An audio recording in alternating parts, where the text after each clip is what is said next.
ফিরে এলাম নতুন আর একটা ভিডিও নিয়ে। এবারের আলোচনার বিষয় সমাস। বিভিন্ন শ্রেণীতে এই সমাস বিষয়ের পাঠ আছে, যেগুলো আলাদা আলাদা ক্যাটাগরি করে সেটা তৈরি করা হয়েছে। সব শ্রেণীতে হয়তো সব বিষয়টি আলোচনার প্রয়োজন নেই, তবে দশম শ্রেণীর ছাত্রছাত্রীদের জন্য অবশ্যই সমগ্র পাঠটি একান্ত গুরুত্বপূর্ণ। তাই আমি দশম শ্রেণীর ছাত্রদের কথা বিবেচনা করে এই ভিডিওটি বানাচ্ছি এবং সব শ্রেণীর ছাত্রদের কাছেই এটা সুখপাঠ্য হবে আশা রাখছি। তাহলে চলো শুরু করা যাক। তার আগে একটি কথা অবশ্য একটু বলে নিই, তোমরা লাইক, কমেন্ট, শেয়ার করো আর সাবস্ক্রাইব করে রেখো, তাহলে আমি অনুপ্রাণিত হব আরও বেশি করে এই ধরনের তোমাদের প্রয়োজনীয় ভিডিওগুলো তৈরি করার ক্ষেত্রে। তো চলো কথা কম বলে কাজের কথায় আসি। সমাস জানতে গেলে আমাকে প্রথমে কতগুলো প্রশ্ন, যেগুলো অত্যন্ত জরুরি, তার উত্তরটা জানতে হবে। যেমন সমাস কথার অর্থ কী, সমাস কাকে বলে। সমাস জানবার জন্যে কতগুলো প্রাথমিক বিষয় অবশ্যই জানা জরুরি। সেগুলি হলো ব্যাসবাক্য, সমসমান পদ, সমস্ত পদ বা বিগ্রহ বাক্য, সমাসবদ্ধ পদ, পূর্বপদ, পরপদ, এরকমই কিছু প্রশ্ন। এর পাশাপাশি অবশ্যই জানতে হবে যে সমাস এবং সন্ধির মধ্যে পার্থক্যটা কী। তো এরপরে যেটা আসবে সেটা হচ্ছে অত্যন্ত গুরুত্বপূর্ণ, যে সমাসের শ্রেণীবিভাগ। সমাসকে কয়টা ভাগে ভাগ করা যায় এবং কী কী। এ প্রসঙ্গে বলি যে সমাসের ভাগগুলো কিন্তু বিভিন্ন সময়ে বিভিন্ন রকমভাবে বিভক্ত করা হয়েছে। সিলেবাসের অন্তর্ভুক্ত থাকাকালীন কখনো সেটি 6টি ভাগে বিভক্ত বলা হয়েছে, কখনো 5টি ভাগে বিভক্ত করা হয়েছে, কখনো 8টি ভাগে, কখনো 9টি ভাগে। কেন, তার কারণটাও ব্যাখ্যা করব। পুরো ভিডিওটি তোমরা দেখতে থাকো। যতটা পারা যায় আমি এই ভিডিওটির মধ্যে দেওয়ার চেষ্টা করব। তো চলো প্রথমেই জেনে নিই সমাস কথার অর্থ কী। সমাস কথার অর্থ হচ্ছে সংক্ষিপ্তকরণ, অর্থাৎ কতগুলো শব্দ পাশাপাশি বসে যখন তার একটা অর্থ প্রকাশ করে, তখন আমরা অনেক সময় সেই অর্থটা একটা পদের মধ্য দিয়ে প্রকাশ করি। তো এই গুচ্ছ শব্দকে যখন ভাষার মধ্যে প্রকাশ করা হয়, তখন অনেকের কাছে সেটা একটু শ্রুতিকটু হয়ে যায়। তাই অনেকগুলো পদকে মিলিত করে যখন একটা পদে পরিণত করছি, তখন সেটা সমাস হচ্ছে। তাই এই সংক্ষিপ্তকরণ প্রক্রিয়ার নামই হচ্ছে সমাস। আর সমাস কথার অর্থ হচ্ছে সংক্ষিপ্তকরণ বা সংক্ষেপ। তাহলে সমাস কথার অর্থ কী জানলাম না, সংক্ষেপ। সমাস কাকে বলবো? সংজ্ঞার ভাষায় বলতে গেলে বলতে হয় কতগুলি পদ পাশাপাশি বসে যখন একটি মনের ভাব সম্পূর্ণরূপে প্রকাশ করে, তখন তাকে সমাস বলে। অবশ্যই মনে রাখতে হবে যে পদগুলো যেন অর্থবহুল হয়, অর্থাৎ অর্থ সম্বন্ধযুক্ত পদ। উদাহরণস্বরূপ বলা যেতে পারে পঙ্কে জন্মে যাহা। এই যে পঙ্কে জন্মে যাহা কথাটাকে একসঙ্গে লেখা হলো, কিন্তু এর একটা অর্থের মধ্য দিয়ে, একটা শব্দের মধ্য দিয়ে ব্যক্ত করা যায়, তা হচ্ছে পঙ্কজ, অর্থাৎ পদ্মফুল।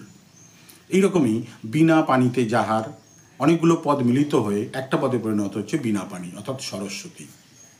এইভাবে আমরা রাজার পুত্র না বলে রাজপুত্র বলতে পারি।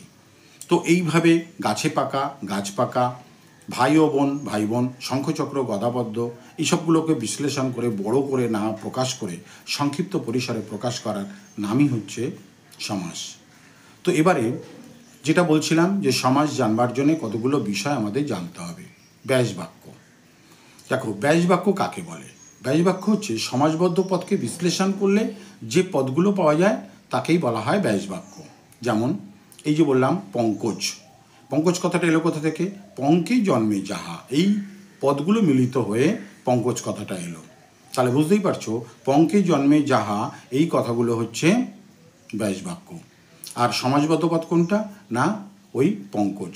তাহলে এখন যদি প্রশ্ন করা হয় যে ব্যাসবাক্য কাকে বলে, তাহলে বলতে হবে সমাসবদ্ধ পদকে বিশ্লেষণ করলে যে পদগুলি পাওয়া যায় তাকে বলা হয় ব্যাসবাক্য। আর সমাসবদ্ধ পদ কাকে বলবো?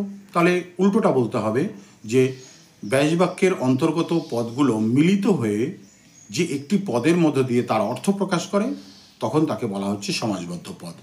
তাহলে সমাসবদ্ধ পদ জানতে চাইলে কাকে বলে, তার উত্তর দিতে হবে ব্যাসবাক্যের কথা, আর ব্যাসবাক্যের মধ্য দিয়ে আমরা আসবো সমাসবদ্ধ পদে। এখন ব্যাস বাক্যের মধ্যে কোনো পদ আগে থাকে, কোনো পদ পরে থাকে। যেমন ভাই ও বোন, এখানে ভাই পদটি আগে আছে আর বোন পদটি পরে আছে। তাহলে ভাই ও বোন, ভাই বোন।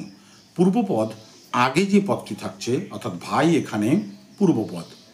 আর পরপদ কাকে বলা হচ্ছে না, যে পরে পদটি রয়েছে তাকে বলা হচ্ছে পরপদ। পরপদের আর একটি নাম হচ্ছে উত্তরপদ।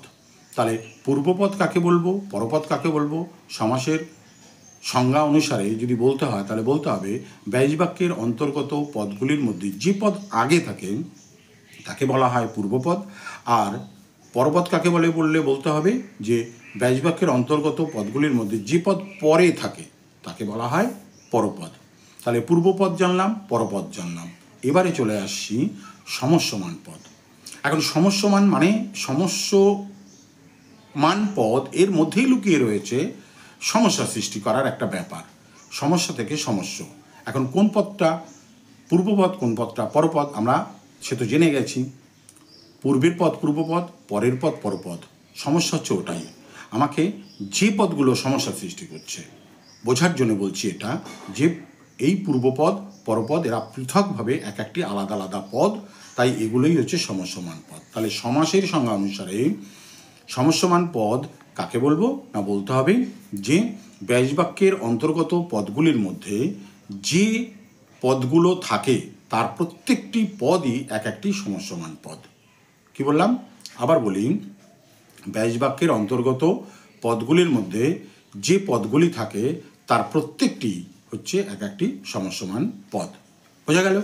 তো এবারে এই সমস্যমান পদের পাশাপাশি আর একটা জিনিস একটু জেনে রাখতে হবে, সমাসবদ্ধ পদ বা সমস্ত পদ।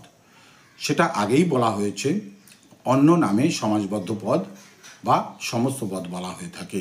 কোন পদ না, ব্যাস বাক্যের অন্তর্গত পদগুলো মিলিত হয়ে যখন একটি পদের মধ্য দিয়ে অর্থ প্রকাশ করছে যে পদ, সেই পদটিকেই বলা হচ্ছে সমাসবদ্ধ পদ। অর্থাৎ যেন কৃষক ধান কেটে ছড়িয়ে রেখে দিয়েছে, পরে আটি বেঁধে ছোট করে ফেললো, গিট দিল। তো এই ছড়িয়ে রাখা ব্যাপারটা হচ্ছে ব্যাস বাক্য, আর যখন গিটটি দিল ছোট হয়ে গেল, সমাসবদ্ধ হয়ে গেল, তখন সেটাই হচ্ছে সমাসবদ্ধ পদ বা সমস্ত পদ। ব্যাস বাক্যেরও একটা আলাদা নাম আছে। ব্যাস বাক্য তাকে বলা হয় বিগ্রহ বাক্য। এই জিনিসগুলো দশম শ্রেণীর ছাত্রদের জন্য অত্যন্ত গুরুত্বপূর্ণ, যা সব অষ্টম শ্রেণী বা অন্য শ্রেণীতে যেখানে আছে সেখানে এটা অত গুরুত্বপূর্ণ নয়। তো চলো এবারে আমরা জেনে নিই এই পদগুলোর মানে আরও বিস্তৃত ব্যাখ্যা। যেমন সমস্ত পদ, পথ চলা, পথে চলা, পথ চলা। এখানে সমস্ত পদ হচ্ছে পথে চলা, পথ চলা, পথ চলা হচ্ছে সমস্ত পদ। সমস্যমান পদ যেমন শুল ও পানি, শুল এবং পানি এ দুটোই হচ্ছে সমস্যমান পদ। ব্যাস বাক্য পঙ্কে জন্মে যাহা, এখানে এই কথাটা থেকে আসছে পঙ্কজ। পঙ্কজ সমাসবদ্ধ পদ বা সমস্ত পদ, কিন্তু পঙ্কে জন্মে যাহা এটা কিন্তু ব্যাস বাক্য।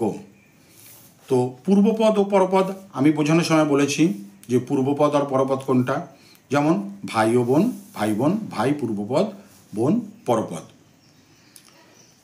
এবারে আসি সমাস করার প্রয়োজনীয়তা, অর্থাৎ কেন আমরা সমাস শিখব। দেখো, সমাস শিখবার জন্যে আমাদের যে কাজটা খুব সুবিধার হয় সেটা আমাদের উল্লেখ করতে হবে। যেমন একাধিক পদ বাক্যের মধ্যে ব্যবহার না করে সংক্ষেপে বলবার একটা সুবিধা আছে, সেই জন্য এক পদে পরিণত করা যায়, তাই আমাদের সমাস শেখা দরকার। বাক্য সংহতি তৈরির জন্য, অর্থাৎ একটা বাক্যের সঙ্গে আর একটা বাক্যের সংযোগ ঘটানোর ক্ষেত্রেও কিন্তু এই সমাস ব্যাপারটা জানা অত্যন্ত জরুরি। এছাড়া একার্থবোধক নতুন পদ সৃষ্টির জন্যেও এই সমাস অত্যন্ত জরুরি। আর শ্রুতি মাধুর্যের জন্য এই সমাস শেখা একান্তই জরুরি। এবারে চলে আসি সন্ধি ও সমাসের মধ্যে পার্থক্য। দেখো, সন্নিহিত ধ্বনির মিলনের ফলে সন্ধির সৃষ্টি হয়, আর অর্থ সম্বন্ধযুক্ত একাধিক পদের মিলনে সমাস তৈরি হয়। ব্যাপারটা কেমন, একটা উদাহরণ দিয়ে বোঝাই। বিদ্যাযুক্ত আলয় ইজ ইকুয়াল টু বিদ্যালয়। এখানে দেখো, বিদ্যার আ আর আলয়ের আ মিলে হয়ে গেল একটা আ, যেটা বিদ্য এর পরে আকার যোগ হয়ে লয় যোগ হচ্ছে, তাহলে হয়ে গেল বিদ্যালয়। অর্থাৎ কাছাকাছি দুটি বর্ণের মিলন হলো, সন্নিহিত দুটি বর্ণের মিলন হলো, বিদ্যার আ আর আলয়ের আ মিলে একটা আ হলো, সেখান থেকে তৈরি হচ্ছে বিদ্যালয়। সমাসের ক্ষেত্রে কিন্তু এরকম কাছাকাছির কোনো ব্যাপার নেই, সমস্ত পদটা একসঙ্গে মিশে তৈরি হচ্ছে একটা নতুন পদ, মিলিত হয়ে তৈরি হচ্ছে একটা পদ। এই জন্যে সমাস কতগুলো পদ যার আগে পরের কোনো ব্যাপার নেই, সব মিলিত হয়ে একটা পদে তৈরি হচ্ছে।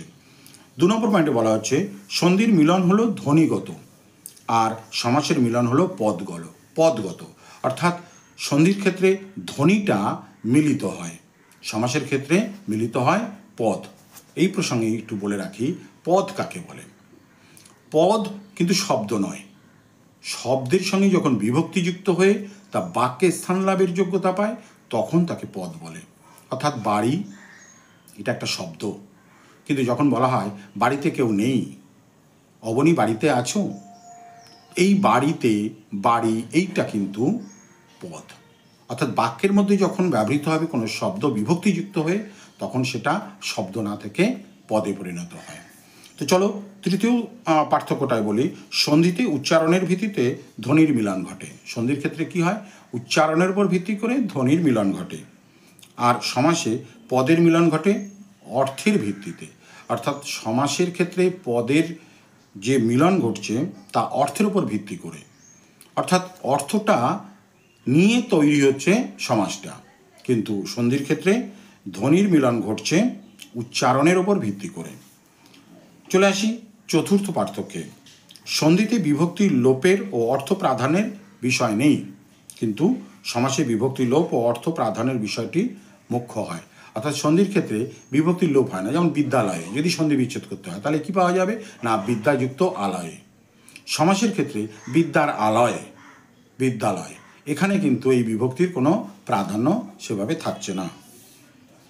আচ্ছা, 5 নম্বর পয়েন্টে বলছে সন্ধিতে ধ্বনির পরিবর্তন, লোপ বা মিলন যাই ঘটুক না কেন পদের ক্রম অপরিবর্তিত থাকে।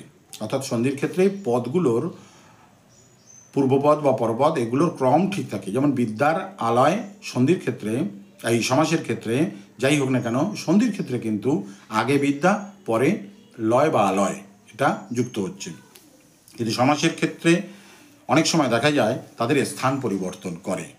যেমন রাজার পুত্র রাজপুত্র ঠিক আছে, কিন্তু হাঁসের রাজা রাজহাঁস, রাজার হাঁস কিন্তু রাজহাঁস নয়। একই রকমভাবে পথের রাজা রাজপথ, রাজার পথ রাজপথ নয়, তার মানে পরের শব্দ আগে বসে অর্থটাকে পরিস্ফুট করছে। এরপরে চলে আসি 6 নম্বরে, সন্ধিতে সন্ধিবদ্ধ উভয় পদের অর্থ আগের মতোই থাকে। সমাসে একমাত্র দ্বন্দ্ব সমাসের ক্ষেত্রে এরকম দেখা যায়, ঠিক আগের পয়েন্টটার মতন পদগুলোর ক্রম বজায় রাখে সন্ধির ক্ষেত্রে, সমাসের ক্ষেত্রে পদগুলোর ক্রম বজায় থাকে না। বিশেষ করে দ্বন্দ্ব সমাসের ক্ষেত্রে আমরা দেখি পদগুলোর ক্রম ঠিক থাকে। অবশিষ্ট কর্মধারায় তৎপুরুষ ও দ্বিগুতে উত্তরপদ এবং বহুব্রীতে অন্যপদের অর্থ প্রাধান্য পায়। খুব সহজ ব্যাপার, যখন প্রত্যেকটা সমাস আলাদাভাবে ব্যাখ্যা করব তখন এটা আরও সুন্দরভাবে তোমাদের বুঝিয়ে দিতে সুবিধা হবে।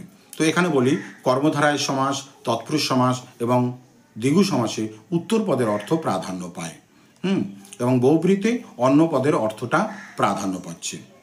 উদাহরণগুলো এখন দেওয়া যেত, কিন্তু তোমাদের মাথা ভারী হয়ে যাবে, এখন উদাহরণটা না দেওয়াই ভালো। পরের পয়েন্ট চলে আসি 7 নম্বর, সন্ধিতে উচ্চারণ স্বাচ্ছন্দ্য প্রধান, কিন্তু সমাসে অর্থ সম্বন্ধ প্রধান। মানে একটু পার্থক্য করে দেওয়া হয়েছে, আগের পয়েন্টের মধ্যেই এটা বলা যায় রয়ে গেছে। উচ্চারণটা প্রাধান্য পায়, স্বাচ্ছন্দ্য প্রকাশ পায়, আর সমাসের ক্ষেত্রে অর্থ সম্বন্ধটা প্রকাশ পাচ্ছে। সম্বন্ধ অর্থাৎ রিলেশন, অর্থের সম্বন্ধটা প্রাধান্য দিচ্ছে। নেক্সট পয়েন্টে বলছে দেখো 8 নম্বরে, সমাসে সমসমান পদে নেই এমন শব্দ সমস্ত পদে ব্যবহৃত হতে পারে। সমাসে সমসমান পদে নেই এমন শব্দ সমস্ত পদে ব্যবহৃত হতে পারে, কিন্তু সন্ধিতে তা হয় না। যেমন একটা উদাহরণ দিই তাহলে বুঝতে পারবে। ধরা যাক এই যে বিনা পানিতে যাহার, বিনা পানি, এইখানে বিনা পানিতে যাহার তৃতীয় আর একটা পদ প্রাধান্য পাচ্ছে। দেখো অনেক সময় এরকম পঙ্কে জন্মে যাহা, পঙ্কজ হলো, মূল এই যে ব্যাস বাক্য এর মধ্যে নেই এমন পদও কিন্তু প্রাধান্য পেয়ে যায় সমাসবদ্ধ পদে। জায়া ও পতি, দম্পতি। দেখো, জায়া কথাটাও নেই, পতি কথাটাও নেই, কিন্তু মিলিত হয়ে দম্পতি হয়েছে। এটা সমাসের ক্ষেত্রে হয়, কিন্তু সন্ধির ক্ষেত্রে এমনটা হয় না। সন্ধিতে যে শব্দ থাকে সেই শব্দই প্রাধান্য পেয়ে যায় মানে সন্ধিবদ্ধ পদের ক্ষেত্রে। শেষ পয়েন্টে অর্থাৎ 9 নম্বর পয়েন্টে বলছে, সন্ধিতে নতুন শব্দ সৃষ্টি তেমনভাবে হয় না, কিন্তু সমাসে প্রচুর হয়। অর্থাৎ সন্ধির ক্ষেত্রে বিশ্লেষণ করা শব্দগুলোকে মিলিত করে সন্ধিবদ্ধ হলে যে শব্দটা পাওয়া যায় সেটা ওই বিশ্লেষিত শব্দের থ্রু দিয়েই চলে আসে সন্ধির মধ্যে, কিন্তু সমাসে মিলিত হয়ে শব্দগুলো নতুন একটা শব্দ সৃষ্টি করে। তো এই হচ্ছে সন্ধি ও সমাসের মধ্যে পার্থক্য। এইবার চলে আসি পার্থক্য, যেটা আমি আগেই বলেছি। এর পার্থক্য বিভিন্ন জায়গায় বিভিন্ন সময়ে বিভিন্নভাবে দেখানো হয়েছে। আমি ব্যাখ্যা করেছিলাম যে কখনো 5 প্রকার, কখনো 6 প্রকার, কখনো 8 প্রকার, কখনো 9 প্রকার। কেন, তার কারণটা দেখো। আমি আমার ছাত্রাবস্থায় পড়েছিলাম সমাস 6 প্রকার। তাহলে সেই অনুযায়ী 6 প্রকার কেন, কোনগুলো 6 প্রকার বলা হচ্ছে দেখো। দ্বন্দ্ব সমাস, দ্বিগু সমাস, তৎপুরুষ সমাস, কর্মধারয় সমাস, অব্যয়ীভাব সমাস এবং বহুব্রীহি সমাস। এই যে 6 প্রকার, এই 6 প্রকার সমাসকেই বলা হচ্ছে ওই সময়ে ছিল। কিন্তু যখন আমি শিক্ষকতা জীবনে প্রথম এলাম তখন দেখা গেল বইতে 5 প্রকার। কেন না, অব্যয়ীভাব সমাসটাকে উধাও হয়ে গেছে, মানে তাকে সরিয়ে দেওয়া হয়েছে, দিয়ে অন্য সমাসের অন্তর্ভুক্ত করে সেটাকে আলাদা আলাদা একটা ভাগের মধ্যে ফেলা হয়েছে। তখন এই অব্যয়ীভাব সমাস না থাকলে 5 প্রকার। তাহলে অব্যয়ীভাব সমাস ছাড়া যে 5 প্রকার সেটা বুঝতেই পারছো। দ্বন্দ্ব সমাস, দ্বিগু সমাস, তৎপুরুষ সমাস, কর্মধারয় সমাস, বহুব্রীহি সমাস।